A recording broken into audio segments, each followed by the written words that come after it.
Hey everyone, I'm Lindsay Martin Bilbrey with Nifty Method. We are so exciting that today, for this Giving Tuesday, we have someone from the amazing Wine to Water organization joining us. Whitney Hendley has one of the most fascinating backstories because not only was she drawn to come in and work with this organization, which is literally helping bring clean water globally and changing the way that whole communities can interact and grow and thrive, she also found herself in some ways and is an event planner herself. So today's conversation is going to be very relaxed. We're going to examine the different ways as event professionals we can kind of challenge the way we're looking at our meeting and event design. We're going to think about the ways that we're approaching our corporate social responsibility programs and our employee incentive programs to a certain degree. Because I think sometimes we get in together and we go, we have to do these 4 things. Otherwise, we're not motivating or exciting or doing the good work. But then it becomes about something where the mission falls a little flat. And Wine to Water and Doc Hendley, their founder, has been doing some different things.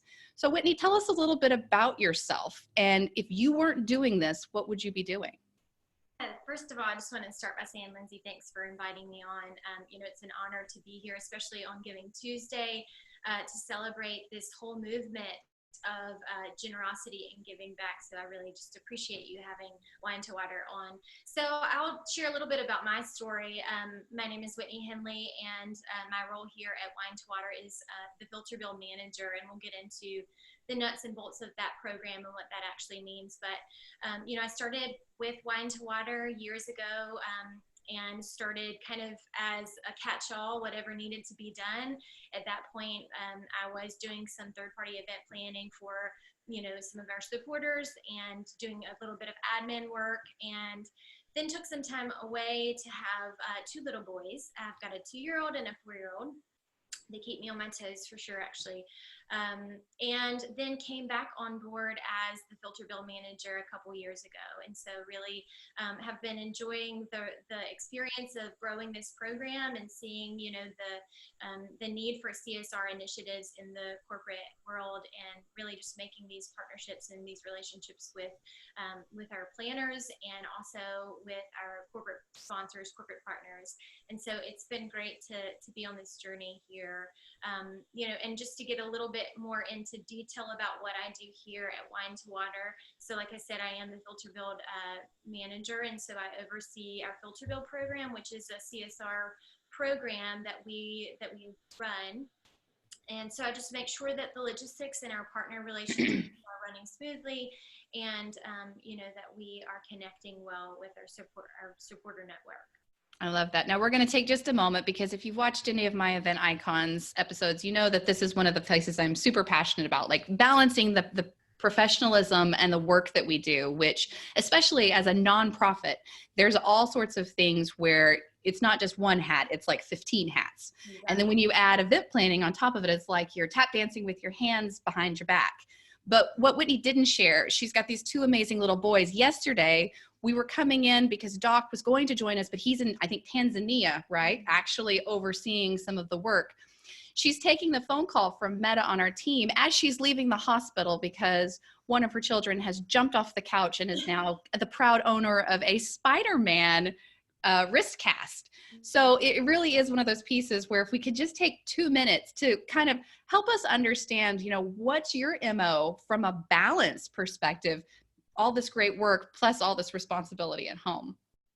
Yeah, actually, that's a great question, and I appreciate you asking that, because as a woman and as a working mama, there are a lot of hats to wear. And so, I think the beauty of what we do here is that, we live in a world, like you said earlier, we're shrinking, and we are connected in so many ways, and the common thread of our work and what we do globally is so important. And so really just having that ability to work here at Wine to Water and have that flexibility, really being able to care for my kids here, but then also knowing that the work that we do really is transforming global communities around the world, and providing clean water for people, for families, and these communities are transforming. They are, what we say, water is just the beginning. And so, we're deeply connected to the UN SDG Goal 6, where water for these communities.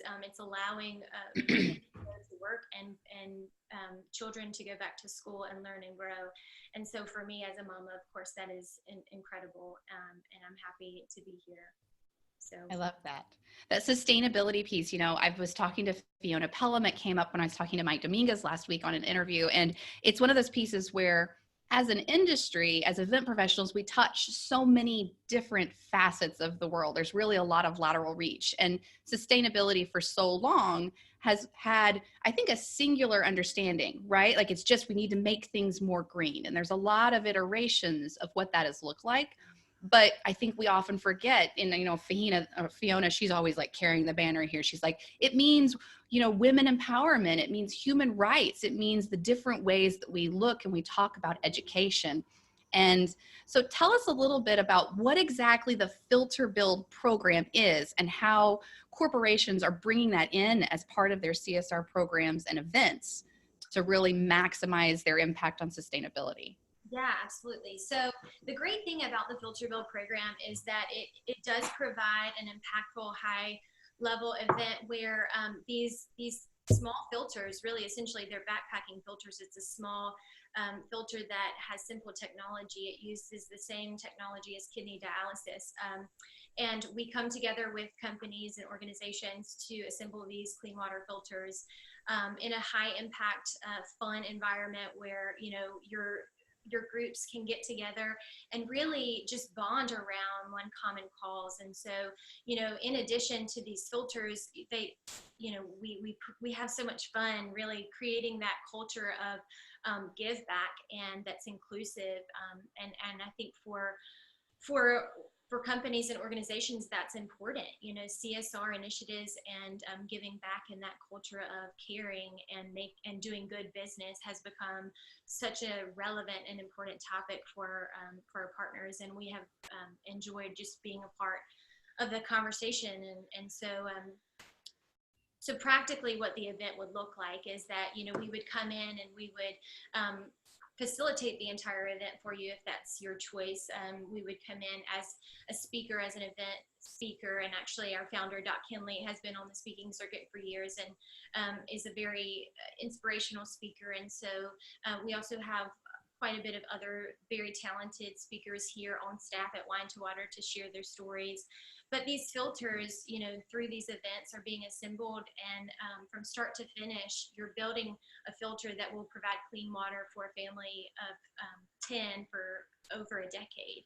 And so the impact of these events, is really powerful for these participants. And so, we tell that story both on stage and both on the line when we're assembling these filters. We can do, a variation of models to really fit the need of your event. So for you event hosts that need something quick, your client is just wanting to create a high level impact event during their lunch break and they only have 30 to 45 minutes, we can do that. We can come in, we can share that context and provide that power story and that connectivity back to what they're doing and the impact that they're making, and also they can build these filters. And they, at the very end, after they've assembled the filter, they have the opportunity to write a personal note to the family who will receive these filters. And so that's always, a really awesome and rewarding experience of the part of the experience as well. We've also got remote options where you can connect online and virtually.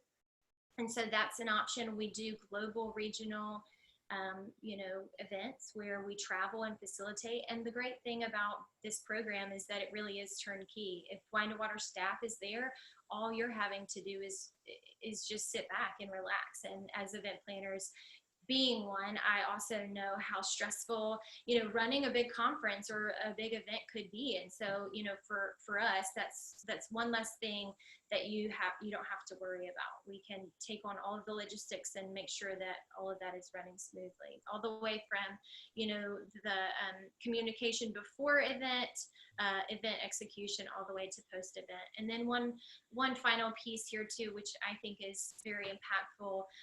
Wine to Water one of the things that we value very much is the follow-up. And, we're very relational, and we want to go deeper. We want to move from just being a transactional industry and really create relationships around this global cause and around this global community, because there's so many threads that bind us together. And I think in a world where there's so much division, I think it's important that we come together. And so the follow-up piece and the impact part, where we will follow up within 6 months post-event to really share the impact of these filters. Oh, I love that.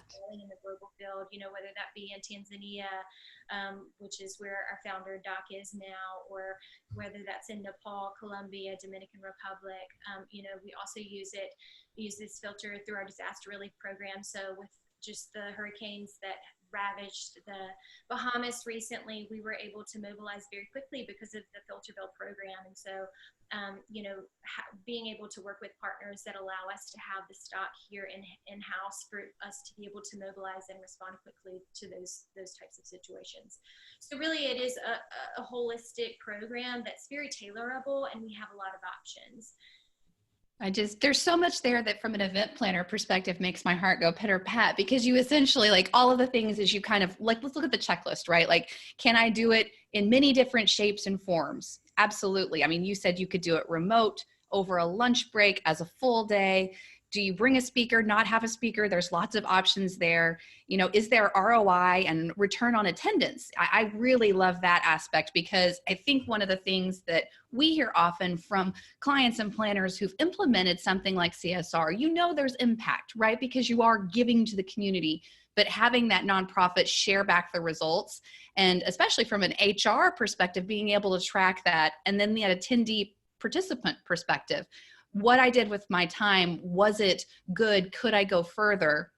That really, it speaks quite a bit to a way that I hear, or I hope a lot of the CSR programs continue to grow. And especially as we think about strategic meeting design, incorporating them in, it's not just something where it's a drop in and then someone could pass out. Like, it really is actually, structured to help change lives, but in a way that fits for your organization, which, as event professionals, we always struggle with, because there's always something else we could have the participants be doing. And then finally, I love that aspect that even down to the event prof, there's like, you are a participant. It's not just a speaker on a stage separated, talking to the chairs sitting in a row. That assembly line, that hands-on experience piece from an experiential element. One of those trends in 2020 we've been talking a lot about with everybody this year is like, how are we going to get people in to do it? Because people have so many choices for the way that they spend their time, or especially from a employee meeting perspective, even if it's an incentive event, they're like, I could be ziplining, I could be out hanging out on the resort, and you want me to come in and give back and give up my time? I thought this was supposed to reward me.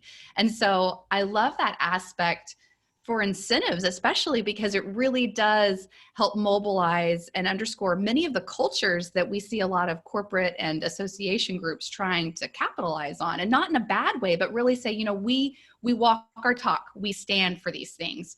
So I think that that's fascinating that there's some options. So tell us a little bit more, because it's so funny, like Meta and everybody, we've watched Doc over the few years just really grow from this very small organization into something that is changing millions of lives. What is Wine to Water, and how did it get started and kind of get to where it is today? Yeah, so I will kind of give a short snippet of who we are as an organization, because we've been established for over 15 years now. And if any of you have had the privilege of meeting Doc, he is a character in and of himself. And so so Doc started the organization really about 15 years ago now, but was a bartender in Raleigh, North Carolina, and was, as he would say it, not doing a whole lot with his life, and heard about the water crisis and really decided that he wanted to do something. He was moved. He was pulled to be a part of this movement. So what he did was took a year off and traveled to Darfur, Sudan, in a war-torn area that was, quite dangerous, and spent a year just digging into what what the water crisis means, what it looks like, and what water does, and how it changes, people's lives, whether they have it or they don't have it. And so, he after he spent a year over in Darfur, Sudan, he wanted, he wanted to come back and really create this organization, Wine to Water. And so, we were established officially back in 2007. And so since then, we have provided close to almost 1 million people with clean water. Wow. And we're in 4 different international offices now. We're in Tanzania, Dominican Republic, Colombia, and Nepal. And so we also worked with an extensive partner network to, kind of cross the globe, and really in being able to provide these filters, these clean water filtration devices. But that, of course, that's one part of this one piece of our story. We also have many other holistic approaches to tackling this water crisis. And so, since 2004, we've grown as a staff tremendously. And we're headquartered here in Boone, North Carolina. We actually have a little bit of snow out here at the window if you could see it. But one of our approach and what we value as an organization really is that authenticity and empowerment. We're not a give and go organization. We do not just give handouts. We really partner with the local community and the local people to empower them and to really create that ownership over clean water. And so right now in Nepal, we have an all women's user group wash committee. And so, That's really amazing. just empowering women through clean water, empowering, the local communities, like you said earlier, for children to be able to go back to school, for infrastructure to be, for schools to be built, so that kids can go back to school. Yeah. And kids can be kids. They can play. I have 2 kids of my own, and to think that they would have to walk for hours and hours and hours just to get muddy water. And they don't even have the chance to be kids. So what we're seeing is, being invested in these local communities for years, and not just that give and go, not just handing out a clean water filter and leaving, really investing in our wash partnerships and our wash education, really going deep in these areas has been so rewarding. And we've seen, the beyond the water story, which is what we're seeing, the empowerment and really the transformational impact. I love that. So it's just, I don't know, there's so much there from a perspective. It's interesting to me because I want to put my organizational development hat on, right? Because it's really like, I recently met a planner named Johan Reed. He runs all of the global events and marketing for SAP. So not an insignificant role. I mean, Johan travels quite a bit, and he took some time off to go to Rwanda, and the company sponsored it, and they were doing a lot of on the ground work. And he was like, the way that I approach what I do really changed my way of thinking. Is really the things we take for granted as professionals who live and work, even those of us who travel extensively internationally, we are sometimes separated from it because events and hospitality and marketing can be kind of glittery. Like there's always fairly nice hotels or a cool event space. There's food. We complain about the price of coffee per gallon, which, let's be real, is outrageous. But like just that simple element of it, and then faced with the fact that some communities still don't have water. And it's this juxtaposition that I think as event professionals, we have ability as an industry to have a huge impact on. So I'm excited to see in different ways how organizations like yours can better, infiltrate in. It's almost as a word, right? Come in, and it's not just do the filter build, but thinking about how we can use that strategic event design to be a really long lasting program where you're not just coming and going. I love that. How did you say it? Come in and fill it and build it and leave. You had such a snappy way of saying it.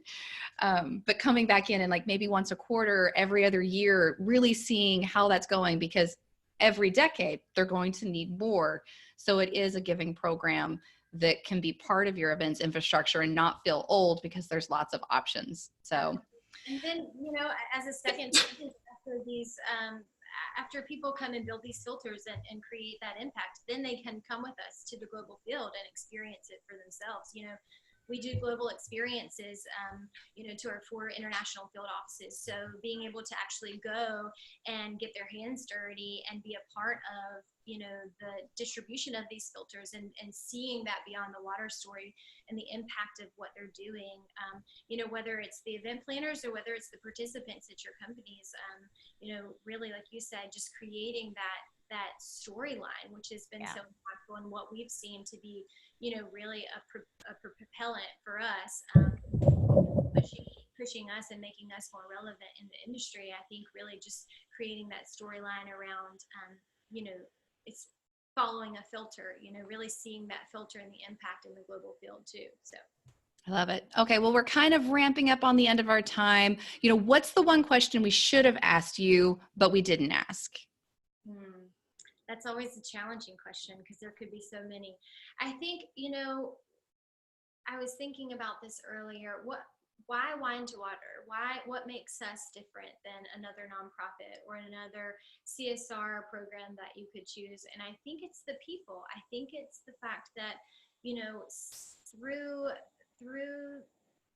this movement, if you will, that Doc has created, over 15 years ago, the people that come together around this common cause, that's just the most exciting thing for me, and it's the most rewarding. I think the people who want to do good business, who want to give and serve and to be outside of themselves. I'm always moved by their stories and why people are compelled to be a part of it. And so I really think the community is what makes us different. It's the people that are drawn to Wine to Water, and I think as we look to the future, I think that will continue to be what sets us apart, the authenticity of our community and the power of joining together around a common cause to really create a difference and make a difference in the world. Because ultimately, we all want to make a mark on the world. We all want to do better and leave it better than where we found it for our children and for the next generation. And so I think, I think that's what Wine to Water is doing. That's what you all are doing, through partnership. So. All right, well, so if you're watching this online, we're going to have a short clip, so stay tuned after we kind of go through the credits, because you're going to be able to see a little bit of how actually the work the Wine to Water is being put into action. If you're listening to this on the podcast, make sure you come check us out at niftymethod.com/webinars. There's some great information there. But in the meantime, Whitney, how can people find out more information? What's the website? What's the socials? What's the places where you are? Yeah, so if you want to come to our website and find more information, it will really outline the program and how it all fits together. It's winetowater.org. And again, that's winetowater.org. And you can find us on Facebook, Instagram, Twitter, and LinkedIn as well. And that's Wine to Water handle for all of those. So we'd love to have you, in the global field. We'd love to have you host filter builds with us as well. So thanks for checking us out, and thanks for having me on, Lindsay. Absolutely. And as it is Giving Tuesday, so they are running a campaign, although giving comes 365. So if you aren't able to make it, or you're listening on a day which is not Giving Tuesday, don't feel like you can't go and do your part to help out. But there's all sorts of different ways to get involved. We're going to talk more with Whitney because there's coming in, and I think once Doc comes back stateside, he's going to continue to share his message. We're going to have him come over to Event Icons. But thank you so much for sharing your time. Please let me know where you found the green sweater so I can add to my event wardrobe like always. And we will definitely check in with you later. Thanks so much, guys. At Wine to Water, we really believe in partnership. We believe that and the only way we're going to solve something as massive, as huge as the world's water crisis is to work together with other organizations and other groups. The global water crisis is not something that can't be solved. The thing about the global water crisis is it can be solved, but it has to be solved with people coming together and working toward a common goal, which is to provide clean water to people in need. We have a great partnership with a company that makes filters that normally were going to be for backpackers or hikers. I was able to work out a partnership with the owner of this company and say, look, we want to be able to go in disasters and get thousands of them out to people that need them. We had a really cool thing happen one time. We had a group that said, we'd love to have folks come together. We've heard about your filters, and we want to put them together for you. so that all you got to do right when a Haiti happens, right when a Nepal happens, put the shipping thing on it, you send it, and your team goes. Today was a great partnership between Wine to Water and Service Source, and through this partnership we were able to provide 250 clean water filters for the people of Sudan who have left their home country to go to refugee camps in Uganda. So these filters that we built today are going to leave here, be boxed up, and then all be sent directly to the field for people in Sudan. So I'm going to be the live demo here. We're going to take very dirty water, make it very clean water, and this crowd wants me to try this water for them, right? You want me to do it? Yes. Yeah, okay. Yeah. All right, so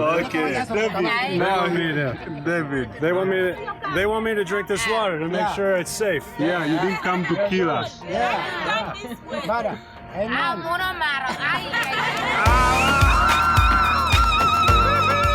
think these people have something figured out. I think they realize that life really has nothing to do with how many things we can acquire, how much money we can acquire, how well we're doing our jobs, this and that and the other. That's small in comparison to what they have right there. I think we were made as people, we were created to love and to serve one another. It was like speechless at first, right? You could just tell everyone in the room was impacted by what he was saying. And I think, you know, in the best way possible, it made what we do feel a little bit small and realize like there's so much more we can be doing out there. So then having the opportunity to come out here and get our hands on it and feel like we're actually contributing to the cause was pretty amazing. Go from a bartender to wanting to do something to absolutely going to the worst parts of the world and helping the most unfortunate. You know, we live in a very special place, and you just see how privileged you are when you see something like that happens, and it really affects you that you want to go help. The best way to partner with Wine to Water is just reach out to us. If there's a heart to serve or a heart to give back, give us a call or shoot us an email. We'd love to have that discussion because we absolutely feel confident that we can do something great together. This is a team effort. Wine to Water and just our staff can't do this alone. These partnerships that we're building are critical not only to the future of Wine to Water, but to the people in the field who are in desperate need of clean water today.